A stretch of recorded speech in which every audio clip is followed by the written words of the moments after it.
This week on Spoke TV, Kitchener residents are given the chance to try their hand at axe throwing at the new Bad Axe Throwing facility.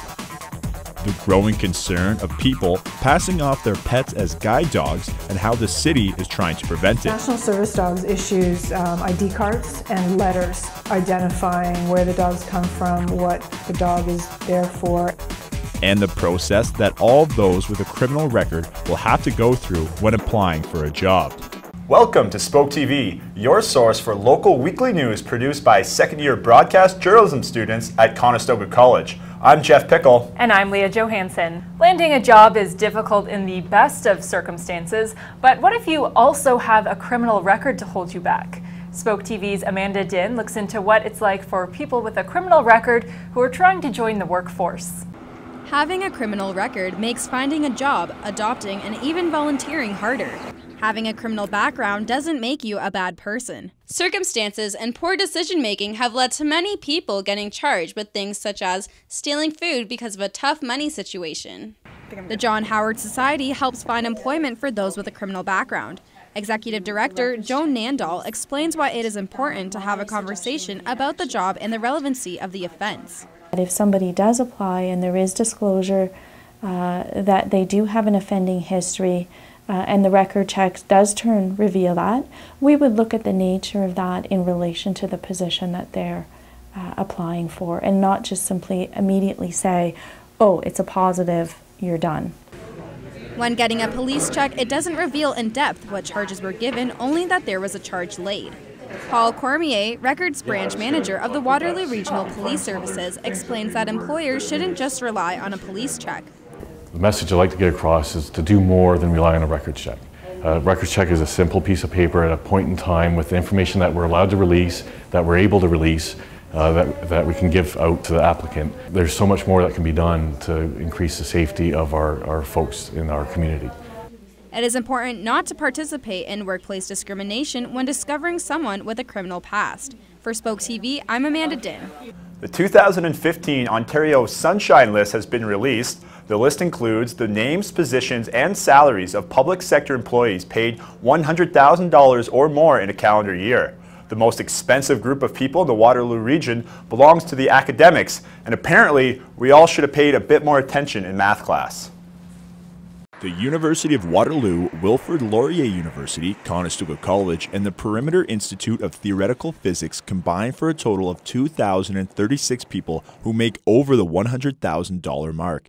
Here is the breakdown. The University of Waterloo leads the way with 1,220 people on the list. Wilfrid Laurier University is second with 506, Conestoga College has 276, and the Perimeter Institute has 34 individuals breaking the $100,000 mark. Center in the Square is an important pillar of arts in the region. However, it continues to lose money. Spoke TV's Daniela Larocque tells us more about its funding woes. The Center in the Square is looking to the City of Kitchener for some repairs to their building. The amount the center has proposed is around $7 million. As for the repairs, it is still unknown to the public as to what needs repairing, but some could guess the repairs could help with some beautification of their outdoor signage and decor. The highest areas of concern also include a leaky roof and washrooms that need replacing. The Center in the Square opened their doors in 1980 and cost just over $11 million to build.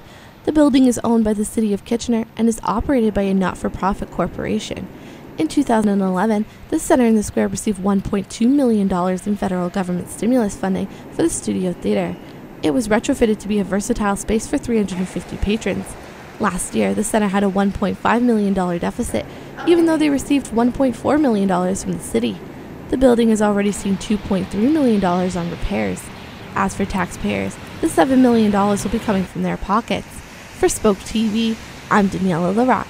Dog is man's best friend. However, some people are trying to pass off their pooch as a service dog to allow their pet access to public buildings. Spoke TV's Nora Mazeros looks at if more regulation is needed in Ontario to prevent this misuse. Pets posed as service dogs, an increasing concern across the country, leaving the public to wonder about guide dog regulations.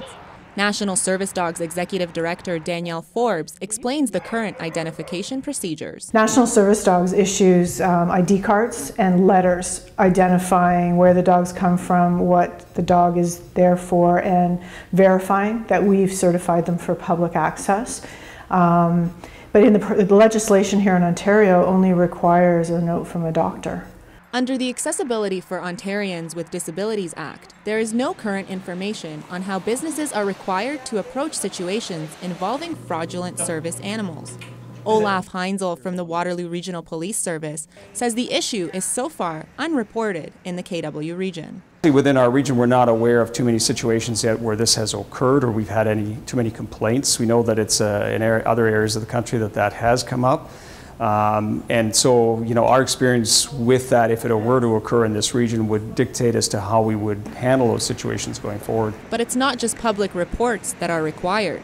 The province needs legal action. Moving forward, regulating service dogs in Ontario would require implementing and enforcing new legislation. Ideally, this would be similar to the Alberta Service Dog Act, which combats fraud and is considered a model example of protecting people with disabilities. Right, Morty? For Spoke TV, I'm Nora Mazzaros.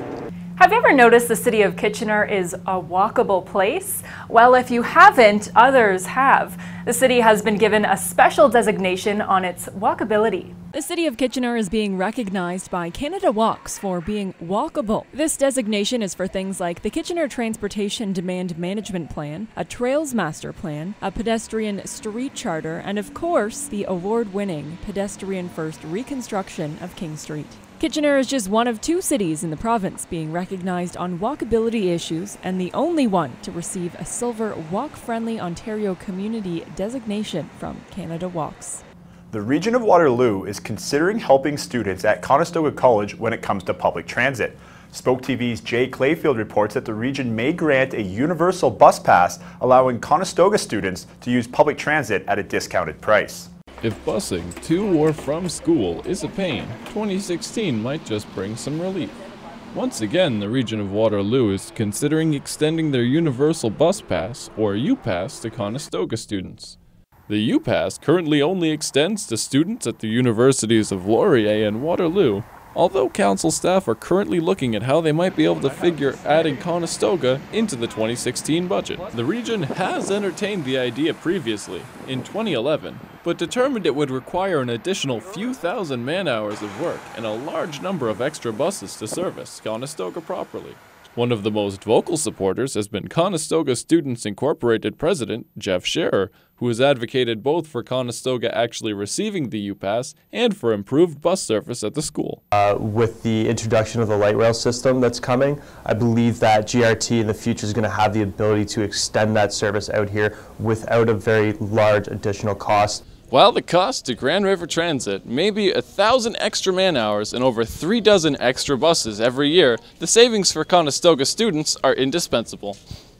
The fact that I bus 2 times a day, I need a bus pass. So if that's $218 out of my pocket per semester that I don't need to spend, it'd be great. It would be good because as of now we have to pay like $218 every 4 months and we will not have to pay that. For Spoke TV, I'm Jay Clayfield. Beware of the dreaded genetically modified food, but what exactly is the difference between organically grown produce and that which is genetically modified? Spoke TV's Long Nguyen looks at a bit of the science behind what makes organic food different. With more consumers looking into organic foods, the topic of GMOs are becoming more frequent. One thing that some consumers are wondering is, what is a GMO? Genetically modified organisms, or GMO for short, is a transfer of genes from one organism to another. Andreas Bodker, associate professor at the University of Guelph, explains the difference between GMOs and organics. So that's one thing that we need to understand, that organic is mostly about the agricultural production process, and GMO is limited to the production of seed that is then used for whatever type of agriculture you want to do with it. Melissa Miller, formerly on the Organics Council of Ontario, explains part of the process that goes into organic foods. It generally means that during the whole handling process they haven't come into contact with various other produce that may be sprayed or that sort of thing. So you can, when you see the organic brand, you can have some confidence that this food is not genetically modified or used with chemicals and that sort of thing. If you're looking for organic or non-GMO foods, the farmers market is the ideal place to go. When buying produce at the market, most consumers don't have to worry about GMOs being in their food, but at grocery stores, sometimes it can be misleading. Miller explains the importance of labeling foods that are non-GMO. Now you're seeing a lot more products in the supermarket being labeled non-GMO project, and that's a voluntary label that a company can use to say we don't use genetically modified ingredients. So I think again, if we're buying those products and showing that those products are going to be bought more as opposed to these products that aren't labeled, then maybe we'll see a shift. Although GMOs are portrayed as unhealthy, it shines a light on whether or not organic is healthier. Bodker explains.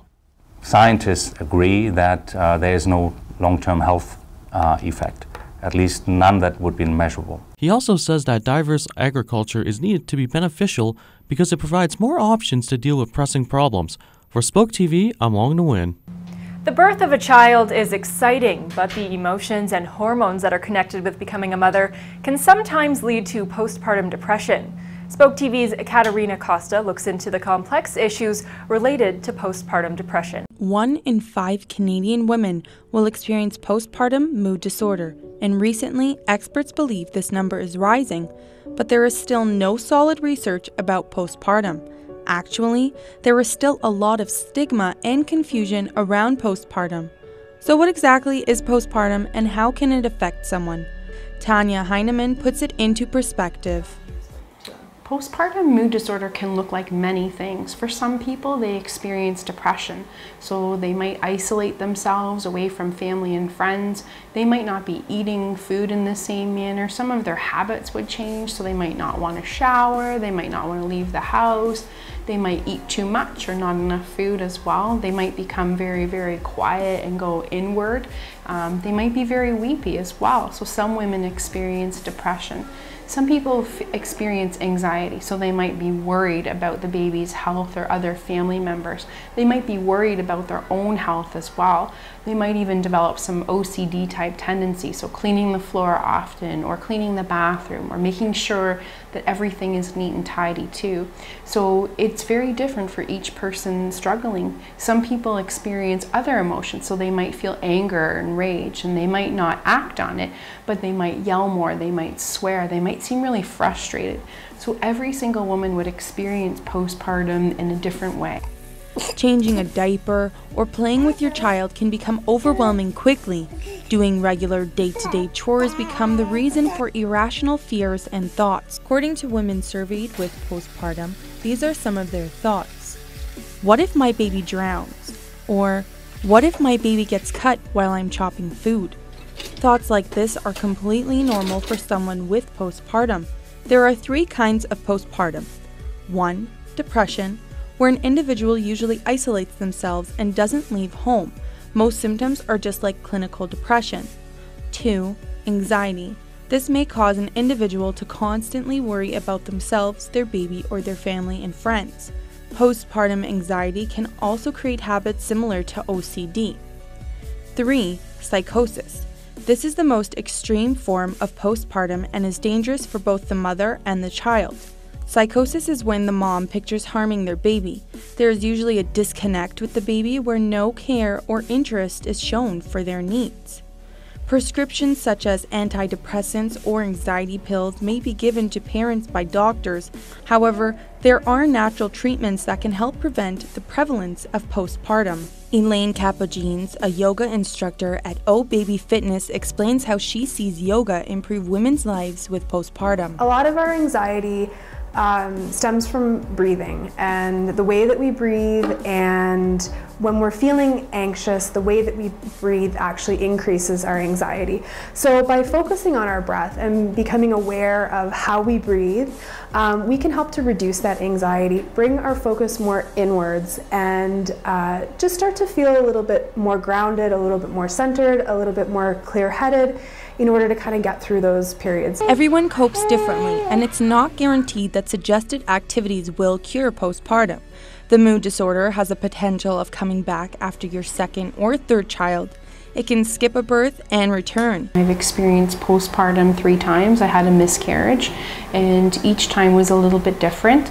With my son, I didn't really realize I had postpartum anxiety. Hiring a doula is a great way of moving through birth and parenthood. Prenatal classes and postpartum meditation, yoga classes, and support groups are accessible usually in hospitals and health facilities.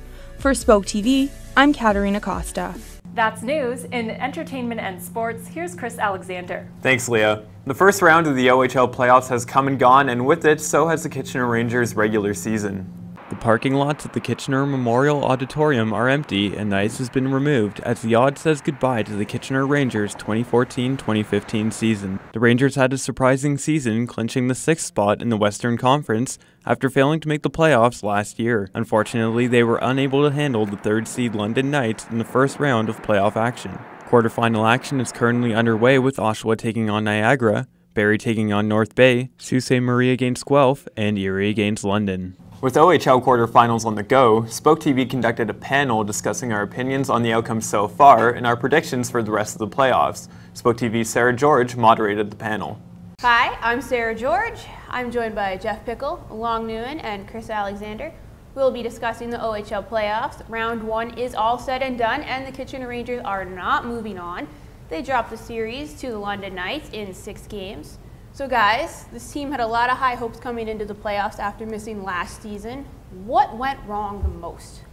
Well, you know, I might disagree with it. They probably had that high of hopes. I think they were a team that was just looking to make it in the playoffs, and obviously Rangers fans and the team themselves would have wanted to do better, but I think anyone realistically looking out would have said, like, for a team that did miss the playoffs like last year, they're building in the right step to even make the playoffs. Obviously, disappointment on the ice, but the fact they made it there, I think they should take that as a step in the right direction and not necessarily a failure as they probably see it in the dressing room themselves. Especially being such a young team that they are. They're one of the youngest in the league. So. Yeah, no, absolutely.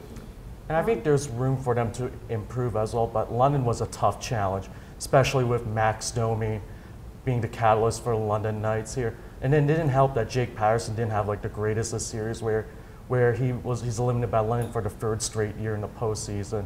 I feel they're getting to the upper echelon where the Guelphs, the Eries, the Londons, the Sault Ste. Marie's are, but they're just not there yet.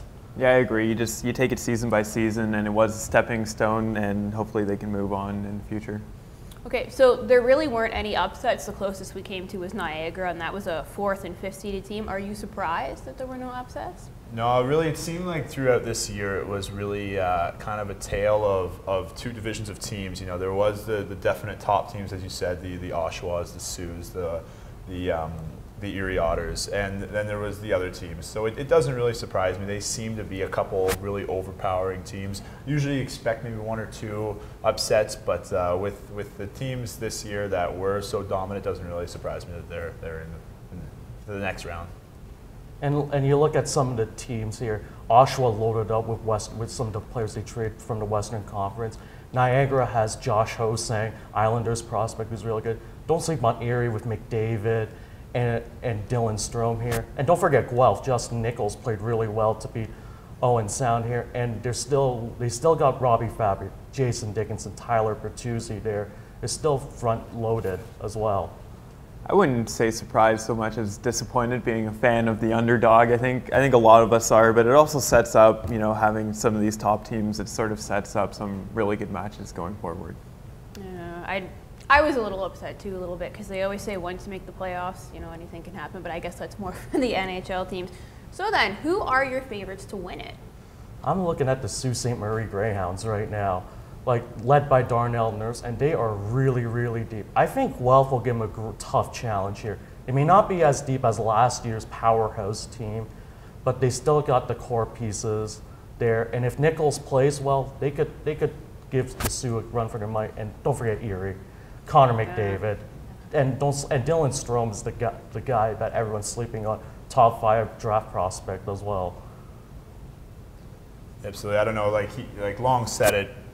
He said it, Connor McDavid, clearly the best player that's been around in a number of years. And as a hockey fan, I always look to the team who, not necessarily who is the best team, but the team who has the best player. And when you look at a playoff format, and the OHL is kind of a league where one player can really dominate a series, I look at Connor McDavid to be that guy that he can put a team on his back and really get them to where they need to be. So it's all about McDavid for me. He's the best player in this league, so I think he can dominate the playoffs. I agree with that sentiment about the player. I mean, it's great for the league. It's great for the fans who want to see these players stay around as long as possible, right? Especially ahead of him going into the NHL next year. I'll go out, though, and I'll just say Guelph. I'm just a little biased, but we'll go with Guelph. Okay. Okay, that's all we have for this week. Thank you for tuning in. Back to the studio. Thanks, Sarah. If you like drinking beer and throwing sharp weapons, this next story may be for you. Bad axe throwing, a new fad which involves, well, throwing an axe, has come to the Waterloo region. Spoke TV's Sarah George grabs an axe and shows us just what this pastime is all about. Axe throwing has been growing in popularity over the past 2 years. With facilities popping up all over the GTA, now it's come to Kitchener. Bad Axe Throwing opened its doors last month, offering patrons a chance to hurl an axe. Oh, and it's BYOB too. Joel Melnichuk, the operations manager at Bad Axe Throwing, thinks it's become so popular because it offers people something different. It beats bowling, beats mini putt, beats the typical, just going out to a bar and drinking. This way you can have drinks plus throw axes. So it's kind of the best of both worlds. If you can hold an axe, you can throw an axe. There is no age limit, but those under 18 must be accompanied by their parents. For safety purposes, people aren't allowed to throw if someone else is retrieving their axe, and if they can't walk up to the targets, they're cut off. Otherwise, you just put your dominant foot forward, grip the axe similar to a baseball bat, lean back, and hurl. Right now, they don't have any leagues in place, but they're looking to put tournaments in at the end of the month. That will be in addition to birthday parties, bachelorette parties, bachelor parties, and corporate events. Gonna see if I could join one. All it took for Cadence List Tag to be hooked was one visit, and she's looking to get competitive. And it was really addicting. It was a great workout, and now I've got my boyfriend into it, and we're looking to start a team together. Just make sure to stretch out when you're done. For Spoke TV, I'm Sarah George. Thanks, Sarah. You know, it's an interesting concept. Yeah, it certainly is. The fact that you can bring your own booze right there and then throw an axe. And, it's something that maybe I would trust myself to be responsible to do, but I'm not sure I would trust everyone else there. Yeah, I would be worried about safety precautions, like do they have screens or something? And also, how are they supposed to monitor how much you're drinking? Yeah, exactly. They said as long as you could still walk up to grab your axe, you were still sober enough to throw one, and I'm not sure that's the best guideline. I mean, it's a little risky. But yeah, I guess we'll have to see how things turn out. That's it for this week's Spoke TV. I'm Leah Johansson. And I'm Jeff Pickle. For news and information, check us out online at spoketv.ca or follow us on Twitter.